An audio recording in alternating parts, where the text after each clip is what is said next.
오늘 주신 하나님의 말씀은 로마서 12장 9절에서 13절 말씀입니다. 제가 봉독하겠습니다. 사랑에는 거짓이 없나니 악을 미워하고 선에 속하라. 형제를 사랑하여 서로 우애하고 존경하기를 서로 먼저 하며 부지런하여 게으르지 말고 열심을 품고 주를 섬기라. 소망 중에 즐거워하며 환난 중에 참으며 기도에 항상 힘쓰며 성도의 쓸 것을 공급하며 손 대접하기를 힘쓰라. 우리를 위한 하나님의 말씀입니다. 이제 담임 목사님께서 우리가 힘써야 할 것들이란 제목으로 하나님 말씀 전해 주시겠습니다.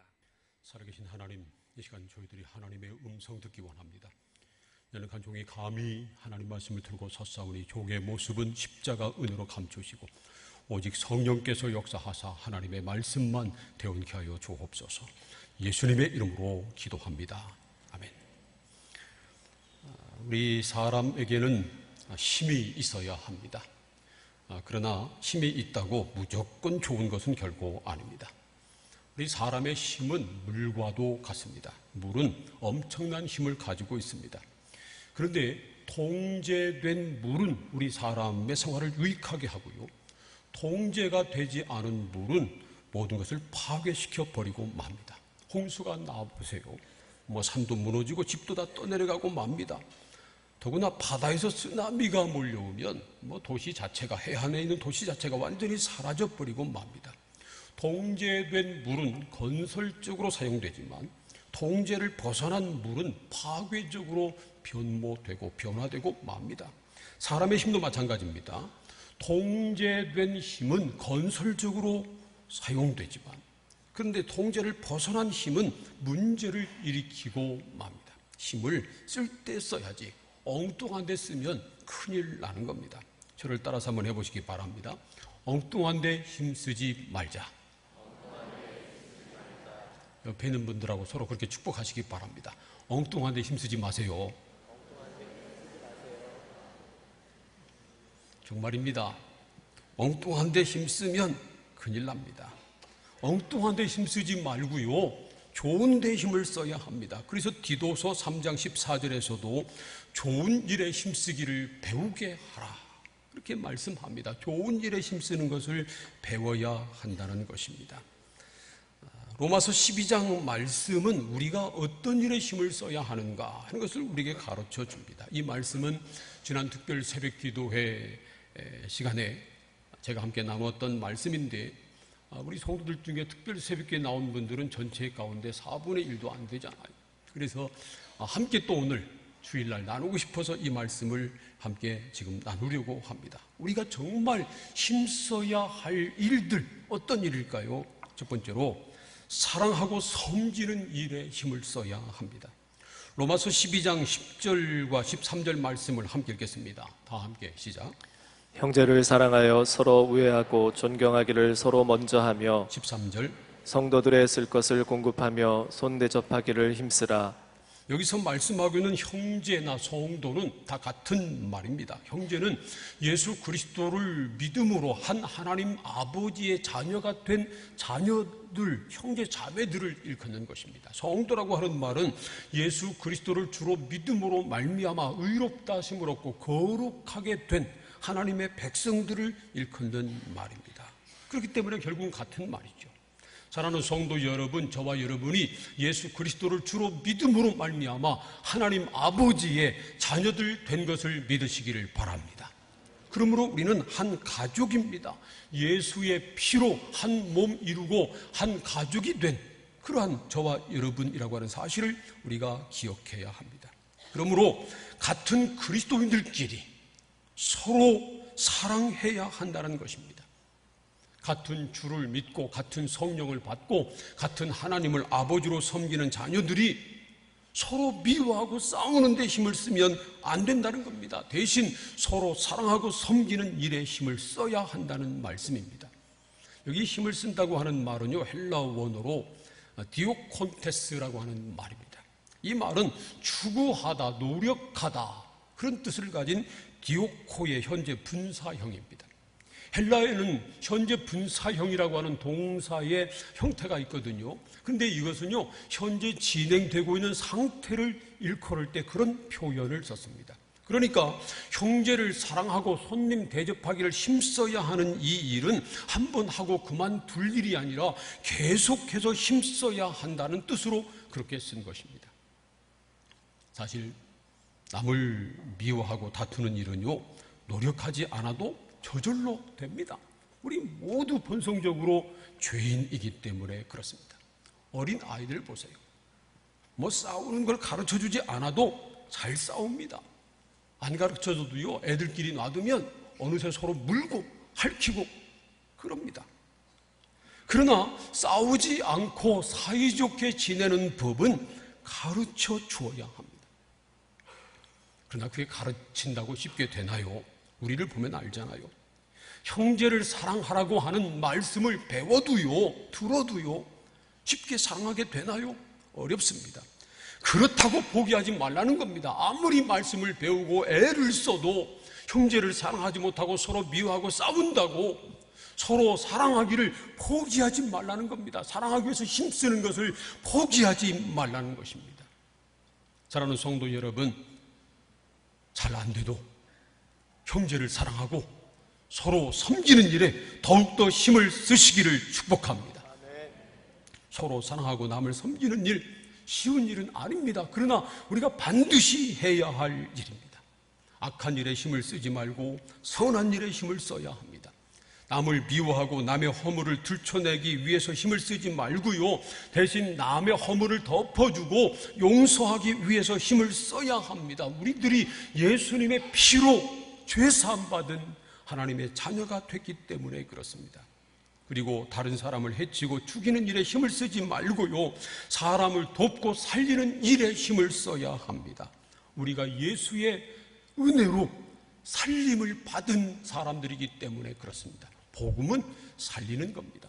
복음은 죽이는 것이 아니라 살리는 겁니다. 그러므로 복음을 믿어 구원받은 우리들도 살리는 일을 해야 합니다. 사랑하는 성도 여러분, 형제를 사랑하고 섬기는 일에 계속해서 힘을 쓰시기를 축복합니다. 두 번째로, 기도에 항상 힘을 써야 합니다. 로마서 12장 11절과 12절 말씀을 함께 읽겠습니다. 다 함께 시작. 부지런하여 게으르지 말고 열심을 품고 주를 섬기라. 소망 중에 즐거워하며 환난 중에 참으며 기도에 항상 힘쓰며. 부지런하여 게으르지 말고 열심을 품고 주를 섬겨라, 그렇게 말씀합니다. 그리고 바로 이어서 기도에 항상 힘쓰라고 말씀하고 있습니다. 그러니까 열심을 품고 주를 섬긴다고 하는 것이 곧 열심을 품고 항상 기도에 힘쓰는 것이다 라는 사실을 가르쳐주고 있는 겁니다. 다른 말로 하면요, 항상 기도에 힘쓰지 않으면 열심을 품고 주를 섬길 수 없다는 겁니다. 소망 중에 즐거워하며 환난 중에 참으며 기도에 항상 힘쓰라고 권면하고 있습니다. 무슨 일이 있어도 소망을 가지고 즐거워해야 한다는 것입니다. 왜냐하면 우리의 소망은 사람에게 있지 않고요, 세상에 있지 않기 때문에 그렇습니다. 여러분, 우리의 소망은 오직 하나님에게 있습니다. 우리의 소망은 하나님 나라에 있습니다. 여러분, 세상에 소망 두지 말기를 축복합니다. 사람에게 소망을 걸지 마시기를 축복합니다. 우리의 소망은 오직 하나님에게 있고요, 하나님 나라에 있습니다. 그러므로 어떤 상황에서도 소망을 잃지 말고 하나님에게 소망을 두고 즐거워할 수 있기를 축복합니다. 그리고 우리는 어떤 환난을 당해도 참으며 기도에 힘을 써야 합니다. 어떤 큰 어려움을 당한 분이 그래요. 정말 어려운 일을 당하면 기도가 나오지 않는다는 겁니다. 그냥 머릿속이 하얘져가지고 아무 생각도 나지 않더래요. 이해는 갑니다. 잠깐은 그럴 수 있습니다. 그러나 계속 그러면 절대로 안 됩니다. 빨리 정신 차리고요, 그럴수록 더욱더 기도에 힘을 써야 합니다. 사도행전 16장을 보면 바울과 실라가 빌립보에서 복음을 전하다가 점치는 귀신 들린 여종을 보고 불쌍해서 귀신을 내쫓아 주었습니다. 그러자 그 여종을 통해서 돈을 벌던 주인이 돈 벌 그런 소망이 끊어진 것을 보고요, 바울과 실라를 고소했습니다. 그래서 바울과 실라가 잘못된 풍속을 전한다고 붙잡혀가지고 매를 맞고 착고를 찬 채로 깊은 감옥에 갇히고 말았습니다. 그런데 그런 상황에서도 바울과 실라는 기도하고 찬송했다고 성경은 말씀합니다. 사도행전 16장 25절을 보세요. 한밤중에 바울과 실라가 기도하고 하나님을 찬송하며 죄수들이 듣더라, 이렇게 말씀합니다. 그런데 한밤중에 기도하고 찬송했다고 말씀합니다. 이 한밤중은 자정쯤을 의미하는 말입니다. 그들이 자정쯤에 감옥에 갇히게 됐을까요? 아닐 겁니다. 훨씬 그 전에 감옥에 갇혔을 것입니다. 그런데 한밤중이 돼서야, 자정쯤이 돼서야 기도하고 찬송하기 시작한 겁니다. 아마 처음에 감옥에 갇혔을 때는 매맞은 곳이 아파서 끙끙거렸을 겁니다. 또 우리가 감옥에 갇혔으니까 앞으로 어떻게 될까 염려도 했을 것입니다. 그런데 그들이 신음만 하고 염려만 하고 있지 않았습니다. 한밤중쯤 되자 정신을 차리고 기도하기 시작했습니다. 이럴 때가 아니다. 그리고 하나님 앞에 기도했습니다. 하나님 앞에 기도했더니 마음의 평화가 생겼고요, 그래서 이제는 찬송하기 시작했을 것입니다. 이 두 사람, 바울과 실라 두 사람만 서로 마주보고 속삭거리듯이 그렇게 작은 소리로 기도하고 찬송한 것이 아니고요, 죄수들이 다 들을 정도로 큰 소리로 기도하고 찬송했다고 성경은 말씀합니다. 그랬더니 기적이 일어났습니다. 지진이 일어나더니 옥문이 열리고 창고가 부러졌습니다. 여러분, 기도하고 찬송하면 이런 놀라운 역사가 일어나는 것을 믿으시기를 축복합니다. 기도하면 기적이 일어납니다.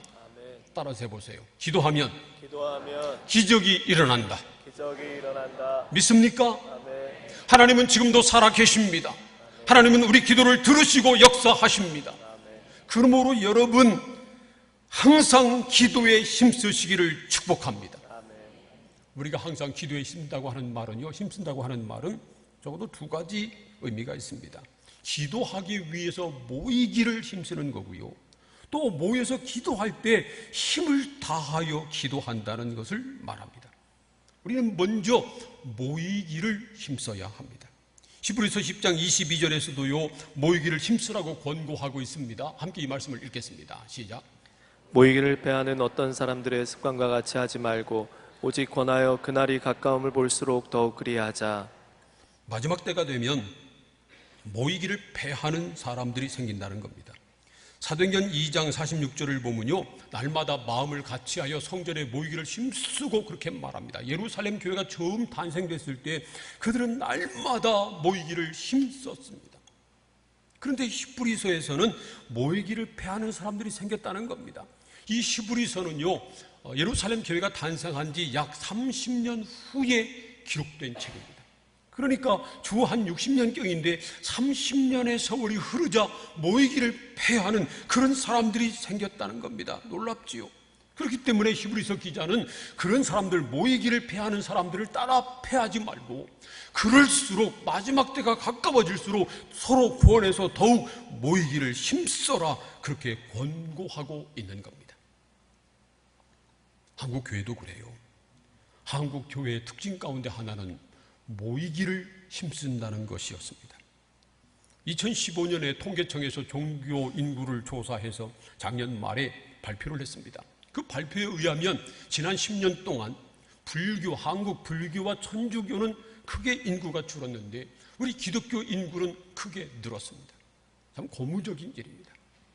그래도 분명한 것은 옛날 우리 믿음의 선배들보다 요즘 신자들은 모이기에 힘쓰지 않는다는 겁니다. 물론 옛날과는 생활 패턴이 많이 달라졌습니다. 옛날에는 대부분 농사를 지었으니까 다 쉬고 모일 때마다 와도 별 문제가 없었지만, 지금은 직장 생활하고 또 사업을 하는 사람들 가게 문을 열어야 되고 닫을 수 없고, 그런 달라진 점도 분명히 있습니다. 그러나 그보다 더 중요한 것은요, 게을러졌다는 겁니다. 나태해졌다는 겁니다. 신앙생활을 게을리 한다는 겁니다. 우리는 그러면 안 됩니다. 우리는 모이기를 더욱 힘써야 합니다. 마지막 때가 가까워질수록 모이기를 더욱 힘써야 합니다. 지난 주일 설교 중에도 말씀을 드렸습니다만 올해는 우리 교회가 더욱 모이기를 힘쓰려고 합니다. 여러분, 올해는 더 모이기를 힘쓰시기를 축복합니다. 주일 예배 한 번 드리는 것으로 만족하지 말고 오후 예배 참석하고요, 오후 예배 참석 못하면 수요 예배 참석하고 아니면 금요 기도회 꼭 참석하라는 겁니다. 제가 지난주일 설교 그렇게 말씀을 드렸더니 지난주 오후 예배하고 수요 예배 다른 때보다 더 많이 나왔더라고요. 감사하죠. 제가 지난주 중 한 집사님 만났는데 그 집사님이 저보고 그래요. 목사님께서 새해 내주신 숙제 열심히 할게요 그러더라고요. 여러분 열심히 한번 해보세요. 아멘 안 하는 거 보니까 못하겠다는 겁니까? 여러분 열심히 한번 해보시기를 축복합니다. 옆에 있는 분들하고 서로 그렇게 축복하세요. 열심히 한번 해보세요. 열심히 한번 해보세요. 여러분 열심히 한번 해보시기를 다시 한번 축복합니다. 모이기를 힘써야 합니다. 그리고 기도할 때도 더욱 힘써서 기도해야 합니다.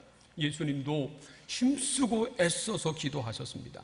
히브리서 5장 7절 말씀 보면 예수님이 얼마나 간절히 기도하셨나 하는 것을 이렇게 기록하고 있습니다. 함께 읽겠습니다. 시작. 그는 육체에 계실 때 자기를 죽음에서 능히 구원하시리에게 심한 통곡과 눈물로 간구와 소원을 올렸고 그의 경건하심으로 말미암아 들으심을 얻었느니라. 예수님도 육체를 가지고 계실 때는요 심한 통곡과 눈물로 간구와 소원을 올렸고 그래서 하나님 앞에 응답을 받았다는 겁니다. 그런데 우리 같은 사람이 뭐라고 기도하지 않을 수 있을까요?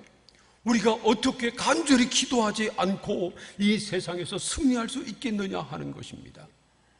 여러분 간절히 부르짖어 기도하시기를 축복합니다. 간절히 부르짖어 기도하는 금요 기도에 말이 나와서 기도하세요.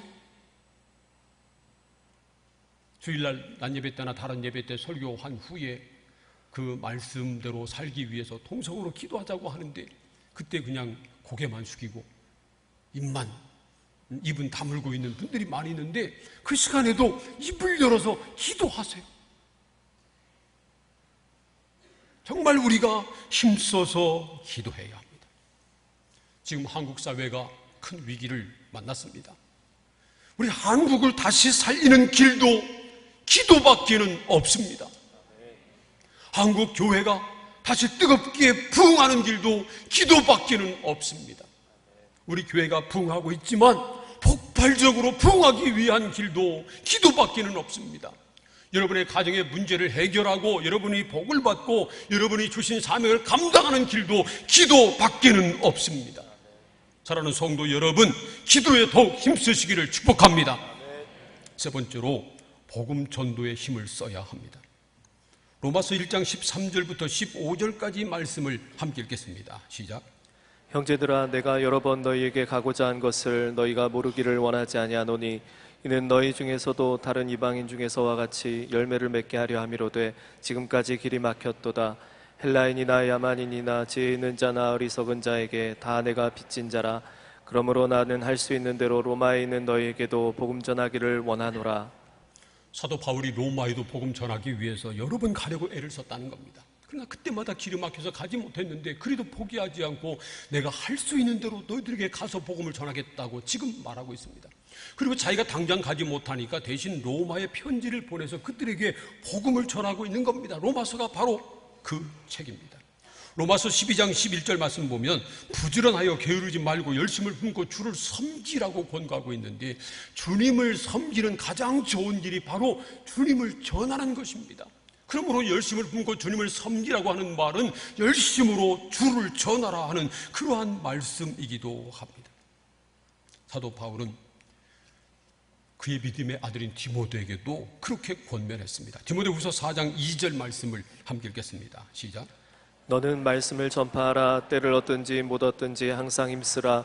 범사에 오래 참음과 가르침으로 경책하며 경계하며 권하라.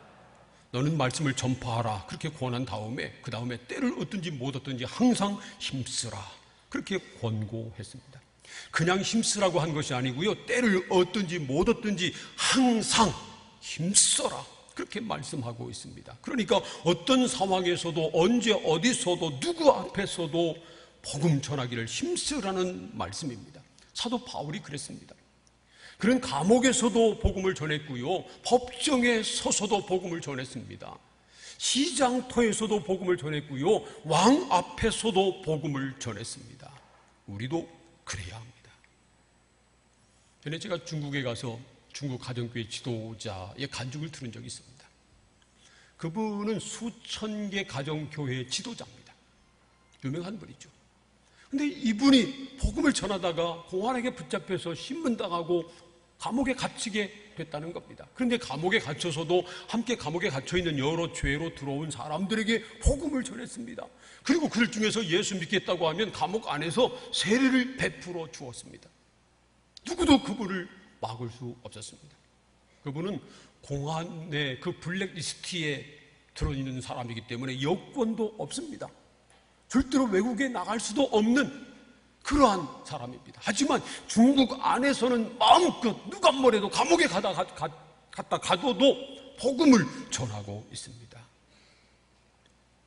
대단한 분이죠. 지금 우리나라에서는요, 전도한다고 붙잡혀서 고문당하거나 감옥에 갇힐 일이 전혀 없습니다.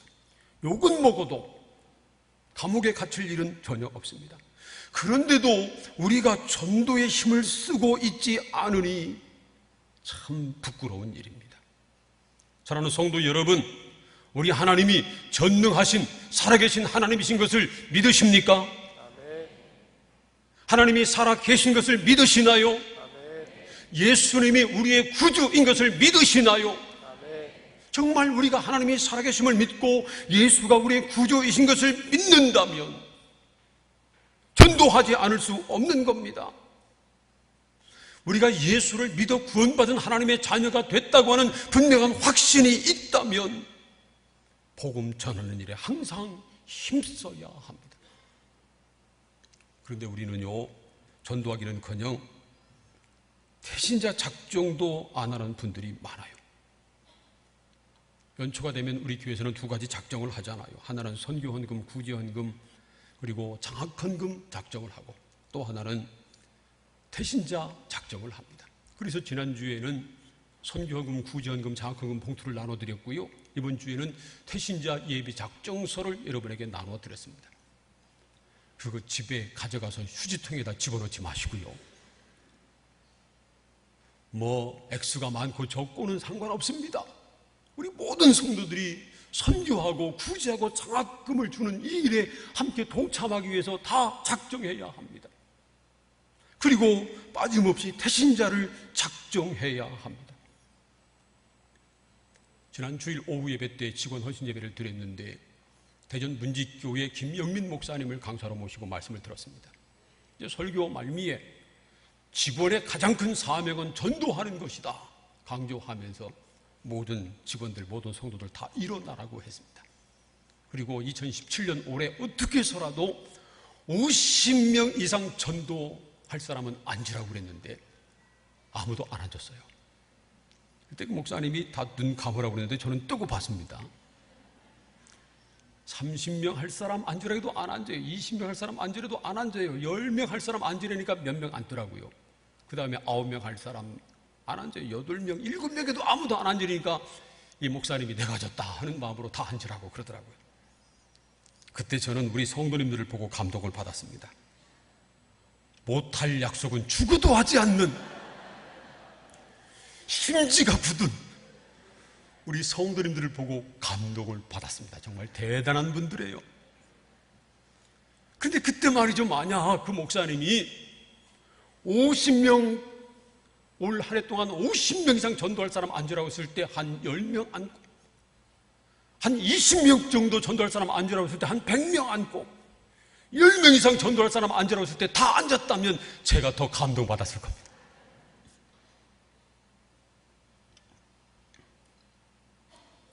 전도하기 위해서는 먼저 전도할 마음을 먹어야 합니다. 전도할 분들, 만약에 우리가 하나님 나라 갔을 때 나와 매일 만나던 가족들, 친구, 이웃, 동료들 가운데 구원받지 못한 사람이 있어서 하나님께서 너 왜 그 사람을 책임지지 못했느냐, 그 사람을 왜 구원하지 못했느냐, 우리를 책망하실 만한 그런 사람들, 매일매일 보는 사람들, 사랑하는 사람들, 정말 구원받지 못하면 안 될 사람들, 그 사람들을 태신자로 작정하고 기도해야 합니다.